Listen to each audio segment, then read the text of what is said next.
ও প্রথম শো যখন দেখতে গেলাম, দেখতে যাওয়ার পরে যখন ইন্টারভেলটা হইল, তো লাইট জ্বলার পরে অডিয়েন্স আমার দেখছে। আচ্ছা, তোর মধ্যে থেকে দূর থেকে একটা মেয়ে বলছে, হাই জিল্লু, খায়া দে। একদমই বাংলা জানে না, সে একটা লাইনও বলতে পারবে না। কি এই সে লোক একটা বাংলা ফিল্ম বানায় ফেলবে। তো শত্রুতা কোন লেভেলে হইলে? হ্যাঁ, দেখেন 15 দিনের মাথায় এটা ঘটলো, তার 1 সপ্তাহের মাথায় হচ্ছে আপনি যেটা বললেন যে কেউ একজন আমার নাম বলছে, একটা টপিক চলতেছে, আরেকটা কিন্তু তখন কি যেন একটা রেপ টেপ নিয়ে কি চলতেছে, মনেও নাই আমার, ঠিক আমারও ঠিকঠাক মনে নেই, কিন্তু ধরেন কোত্থেকে আমার নামটা ভাইসা আসলে আমি নিজেও জানি না। বলা হয়েছে যে ইন্ডিয়ান পুরো টিম নিয়ে কাজ করা হয়েছে। আমি আপনার শোতে উইলিংলি বলছি, পুরো বাংলাদেশের টিমের এমন কোনো মানুষের দরজা নাই যেখানে আমি নক করি নাই। ডিওপি, পিডি, আপনি যেই কয়টা মানুষ বলেন সবার কাছে আমি গেছি ধারে ধারে। তাই? হ্যাঁ, আমি গেছি, নাম ধরে বলতে পারবো যে এর কাছে গেছি।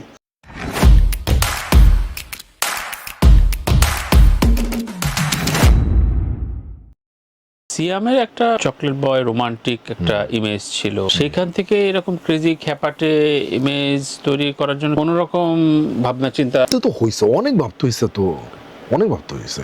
তার ভয়েস চেঞ্জ করা, কিভাবে কথা বলবে, কিভাবে হাঁটবে, কতটা লাউড থাকবে, কি করবে, অনেক ভাবতে হয়েছে। অনেক আস্তে আস্তে আস্তে আস্তে আস্তে আস্তে আস্তে ক্যারেক্টারটা দাঁড়াইছে। আমি যখন এই ক্যারেক্টারটা ধারণ করতে পারছি, তখন আমি সিয়ামের মধ্যে জিনিসটাকে দেওয়ার চেষ্টা করছি। ভাই এইভাবে হাঁটবেন, এইভাবে কথা বলবেন, স্টাইল আছে, কোমরে হাত দিয়ে কথা বলা, অলওয়েজ ও ডমিনেটিং একটা মুডে থাকে, এরকম এরকম। আমরা ট্রেলার দিয়ে তো দেখছেন, একটু লাউড থাকে, একটু বেশ লাগে। খাটছে। টোটাল কত দিনের শুট এটা? 28। হ্যাঁ। অডিয়েন্স রিয়াকশনের ক্ষেত্রে সবচেয়ে বেস্ট রিয়াকশন কোনটা মনে হয়েছে? মানে অডিয়েন্স বা কলিগদের ভেতরে বেস্ট কমপ্লিমেন্ট কোনটা পাইছো রাক্ষস নিয়ে? রাক্ষসে? হ্যাঁ, মানে একদম প্রথম হচ্ছে আমি 2টা শো দেখতে গেছি। মানে যেই শো দিয়ে শুরু হয় আর কি, নামাজ পড়লাম, বাসায় আম্মার সাথে খাওয়া দাওয়া করলাম, ফ্যামিলির টাইম দিলাম। তো আমার আবার এটা কাজ করে, আমি একদম প্রথম শো অডিয়েন্সের সাথে দেখতে চাই। প্রথম শো? হ্যাঁ, আমি দেখি, আমি বুঝি যে ওরা কতটা এনজয় করতেছে। তো প্রথম শো যখন দেখতে গেলাম, দেখতে যাওয়ার পরে যখন ইন্টারভেলটা হইল, তো লাইট জ্বলার পরে অডিয়েন্স আমার দেখছে। আচ্ছা, তোর মধ্যে থেকে দূর থেকে একটা মেয়ে বলছে, হাই জিল্লু, খায়া দে। তো পরে যা হচ্ছে, এইটা আমার কাছে মানে একটা মেয়ে বলতেছিল আর কি, এবং এইটা আসলে একটা ছেলে চিৎকার, খায়া দে কথাটা তো একটু অন্যরকম, মানে খুবই একটা জিনিস। তো একটা মেয়ে বলতেছে, এটা আমার কাছে মনে মেয়ে না বলে যে ছেটে বলতো, তাহলে আমার কাছে এটা খুব বেশি মেটার করতো না। এটা খুব ভালো লাগছে। এরপরে গিয়ে হচ্ছে একটা মহিলা একটা বাচ্চা নিয়ে আসছে, মানে ওনার ইয়েটাও ভালো লাগছে আমার বলার, মানে আমার খুব ভালো লাগছে। কিছু কিছু আমাকে তো সিয়াম বললো বাচ্চা না নিয়ে যেতে। হ্যাঁ, কিন্তু বাচ্চা গেছে তো। আচ্ছা, গেছে, অনেকেই গেছে বাচ্চা। আচ্ছা, রাক্ষস ছবিটার এই যে অন্যান্য চরিত্রগুলো প্রায় 250-এর উপরে ফিকশন করার পর একটা সার্কেল তো দীর্ঘদিন চর্চা করা হয়েছে, কথাবার্তা হয়েছে, একটা ফ্যামিলি মতো। ওরা কতটা নক দেয় যে আমি এই ফিল্মে আছি কিনা, নাটক ইন্ডাস্ট্রির? হ্যাঁ, সবার সাথে কথাবার্তা হয়, সবাই শুভকামনা জানায়, ভালো লাগলে ইনবক্সে বলে, ফোন করে। কাস্ট ক্রুর ব্যাপারে, কাস্টিং এর ব্যাপারে, হ্যাঁ ভাই, চলেন আমরা করি, একটা ফিল্ম করি, এই করি, আমি আছি কিনা, আজ চলো তোমার সাথে একটা ফিল্ম করতে চাই, তোমার ফিল্মে করতে চাই, এরকম অনেকই। কিন্তু এমনি ফেম ক্যারির সাথে সাথে অনেক রকম শত্রু যেমন তৈরি হয়, বলে যে আমি আসলে কোনো একটা সাকসেসের পরে দেখবেন যে অটো একটা শত্রু তৈরি হয়েছে। তোমার ক্ষেত্রেও নিশ্চয়ই ব্যতিক্রম না? একটু বেশি হয়ে গেছে। কারণ মানে স্বাভাবিকের থেকে একটু একটু তুলনামূলক একটু আমার জন্য একটু বেশি হয়ে গেছে আর কি। আচ্ছা, মানে যেটা তুমি এক্সপেক্ট করো না এরকম? হ্যাঁ, একদমই এক্সপেক্ট করিনি আমি। সোশ্যাল মিডিয়ায় তোমার হয়তো মানে দুজনের নাম খুব স্পষ্ট বেশি শোনা যায়, যেমন অহনা একটা স্টেটমেন্ট দিয়েছিল, সেটা নিয়ে তুমিও রিয়াক্ট করেছিলে, বা মিডিয়াও এটা নিয়ে চর্চা করেছে। এটা কি মনে হয় যে ফিল্মে না এলে হয়তো এই ধরনের কথা চর্চা হইতো না? কারণ আমি এখন আলোচনায়, এর জন্য হৃদয়কে একটু ঘাটাতে হবে। হ্যাঁ এইটা দেখেন আগে তো কখনো ঘাটায় না আমার। আমি প্রশ্ন কৌতূহলটা ওইখানে যে আমি আগে তো 5 বছর আগে শুনি, মানে বা 2-3 বছর আগে। ধরেন বরবাদটা রিলিজ হইলো, খুব ভালো যাচ্ছে ফিল্মটা, আমি জানি না ওই টাইমটা আপনার মনে আছে মনে আছে। ঠিক ওই টাইমেই হচ্ছে এই নামটাই আমার নামটাই নিতে হইলো। হ্যাঁ, এর আগে কিন্তু এই নামটা আসে নাই। মানে কি এটা কি পুরনো প্রেম ঈর্ষা নাকি হিংসা? আমি এইটা ভাইয়া সত্যি জানতেও চাই না আর জানিও না। আপনি খেয়াল করে দেখছেন কিনা জানি না, যখন এই ঘটনাটা ঘটে এইটার ব্যাপারে আমি কিন্তু না কোনো এক সেকেন্ডের Statement জন্য আসেনি। আমার কোনো স্টেটমেন্ট কেউ পায় নাই, হ্যাঁ। আমি দেই নাই। আমি বলছি ভাইয়া প্লিজ আমার মাফ করেন, আমার আমি এই ব্যাপারে কথা বলতে চাই না, আমার ফিল্মটা যাচ্ছে, ফিল্ম নিয়ে কথা বলেন চলেন, আমার পার্সোনাল লাইফ নিয়ে আমি ইনফ্যাক্ট আমি কখনো কোথাও আমি এই বলবো জন্য না। বরবাদ যেহেতু অনেকদিন হয়ে গেছে, এর জন্য আমি একটু জানতে চাই যে এটা ফেমের সাথে একটা প্যাকেজ থাকে কিনা, যে আমার এরকম সহ্য করতে হবে। হ্যাঁ সহ্য তো করতে হবে, এটা তো আর আমার বেলায় প্রথম না, এটা তো আসলে যুগ যুগ ধরেই নাকি হয়ে আসতেছে। তো এটা তো নতুন কিছু, এখন আসলে এগুলো কোনো কিছু মনে হয় না, এখন মনে হয় যে আমার কাজটা আমি করব। প্রথম প্রথম খুব মেজাজ খারাপ হইতো আর কি, এখন মনে হয় যে না এটা তো আমার সাথে প্রথম না, ঠিক আছে চলো। আপনারা দেখেন বরবাদ রিলিজের পরে মানে মনে হয় 1 সপ্তাহ না 2 সপ্তাহ পরের মধ্যেই সিনেমাটা বানাইছে হচ্ছে একটা ইন্ডিয়ান ডিওপি। রাইট, মানে ও বানাই দিছে, তোমার নাম কইছে, আমার নাম একটা কইছে। একটা বোধহয় ভিডিও স্টেটমেন্টও বেরোলো হঠাৎ করে। তো ওই সাকসেসটা যখন হয়েছে এর জন্যই কিন্তু এটা হয়েছে, আর এটা যদি ফ্লপ যাইতো তখন কিন্তু এইটা কেউ বলতো না কিন্তু। হ্যাঁ, আর সাথে সাথে এটাকে নিউজ টিউজ করে টোরে একটা তো এগুলো কি কারা মানে অন্য কেউ করায়? সব মানে স্বপ্রণোদিত তো মনে হয় না, মানে দেখেন আমার কথা হচ্ছে এটা বললো নিউজ টিউজ হইল। আমার পরবর্তী ফিল্ম যে ফিল্মটার নাম হচ্ছে রাক্ষস, যেটা চলছে, একদম নতুন ডিওপি, কোনো ফিল্মই করে নাই। না জিত করে যে একদম জিত করে নিল। আপনি এক ধরনের বলতে পারেন যে হ্যাঁ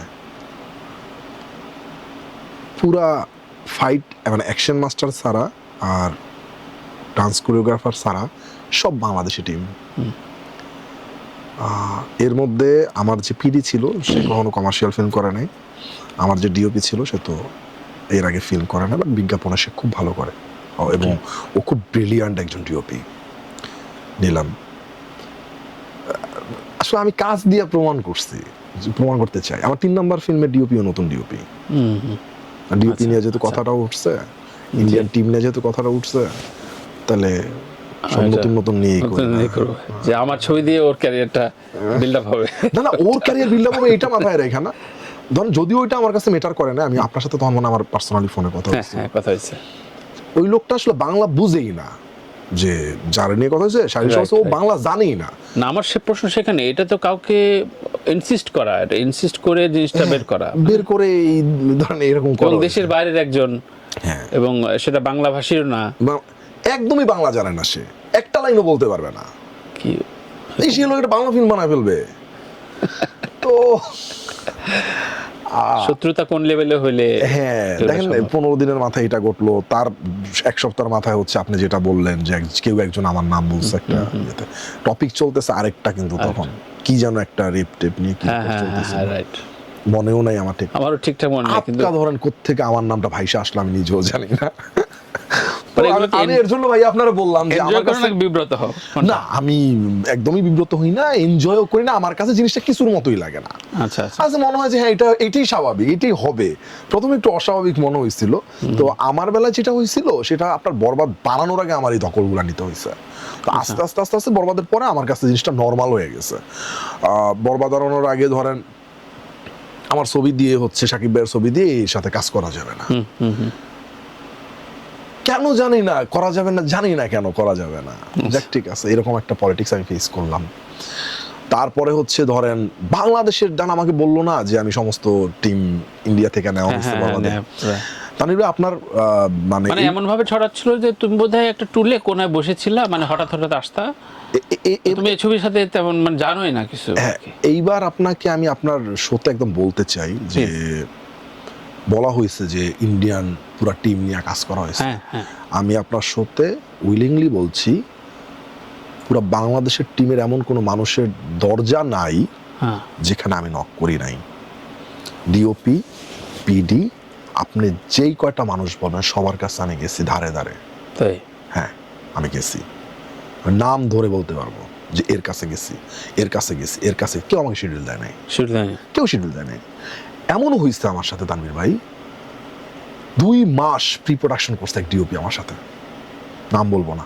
আচ্ছা, শুটিং এর 1 মাস আগে সে আমার সাথে কন্ট্যাক্ট করা, আমি অ্যাডভান্স দিছি, সে বলেন শুটিং আমি করবো না, সে অন্য এক ডিরেক্টরের, অন্য একটা হিট ডিরেক্টরের একটা ফিল্ম করবে। কিন্তু আমি ভেতরের খবর নিয়ে দেখলাম যে ওই ডিরেক্টর ওই ফিল্মটা এখন হবেই না, এবং সেই নামে আজকে 2 বছর হয়ে গেছে ওই ফিল্মটা আদৌ হয় নাই। ওই ফিল্মটার জন্য তাকে হিরো নক করছে, আমাকে স্ক্রিনশট দেখানো হয়েছে যে দেখেন এই হিরো আমাকে বলতেছে যে তোর সাথে আমার আগে কথা হয়েছে, তুই আমার কাজটা করবি। আচ্ছা, অথচ সে কিন্তু আমার সাথে 2 মাস প্রি প্রোডাকশন করছে, বাংলাদেশি ডিওপি। তখন তাহলে আমি কি করব বলেন আমাকে? আমি দেশের বাইরে থেকে যখন এইগুলা নেওয়া হয়েছে, টেকনিক্যাল পুরা টিমটা, আমি তো বাধ্য হয়ে নিচ্ছি তানভীর ভাই। যখন আমি বরবাদ প্রমাণ করলাম, আলহামদুলিল্লাহ আল্লাহর কাছে আমি মানে এই শুকুর করে শেষ করতে পারবো না। এখন আমি ধরেন ভাই একটা কাজ করতে চাই, চলেন ভাই আমরা করবো। বিগ চ্যালেঞ্জ ছিল না বরবাদের সাকসেসটা। বরবাদ আমার, আমি এই জার্নি ভুলবো না, মানে এই জার্নি আমার লাইফের খুব কঠিন জার্নি। মানে এই জার্নিতে মানে কত অবহেলা, কত ধাক্কা, কত কিছু পাইলাম, তা ওইটা আসলে আমার কাছে মনে হয় না পৃথিবীতে কোনো ডিরেক্টর এরকম ফেস করছে।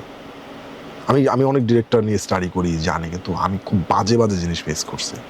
আচ্ছা, যেমন এইটা আপনি হয়তোবা এটা একটা ডিরেক্টর বুঝবে যে একটা ডিওপির সাথে 2 মাস প্রি প্রোডাকশন করার পর যখন ডিওপি না করে দেয় আর 1 মাস পরে শুটিং, এটা তো ডিজাস্টার, মানে মাথা আওলা হয়ে যাওয়ার কথা। জাস্ট মানে কারণ ওর সাথে তো অনেক কিছু নিয়ে সিটিং এবং সবকিছু একটা ছকে বাঁধা থাকে। পুরো একটা 2টা মাস। ও মাই গড। এরপরে ধর অ্যাডভান্সও করা হয়েছে, সাইনিং হয়েছে, সব হয়েছে। প্রোডাকশন ডিজাইনার সে কোথায় শুটিং করে আমি সেখানে চলে গেছি, আচ্ছা আচ্ছা, ডিরেক্টর গেছে প্রোডাকশন ডিজাইনার কাছে যে ভাই আমার কাজটা করেন, আমি ভালো বানাবো। এমনও বলছি ভাই, আর বিশ্বাস করে আমি ভালো বানাবো, এমনে বলছি, আমি বিশ্বাস আমার করে নাই। দিস কল ফিল্ম পলিটিক্স, এবং এটার মধ্যে আসলে যাইতে হয়।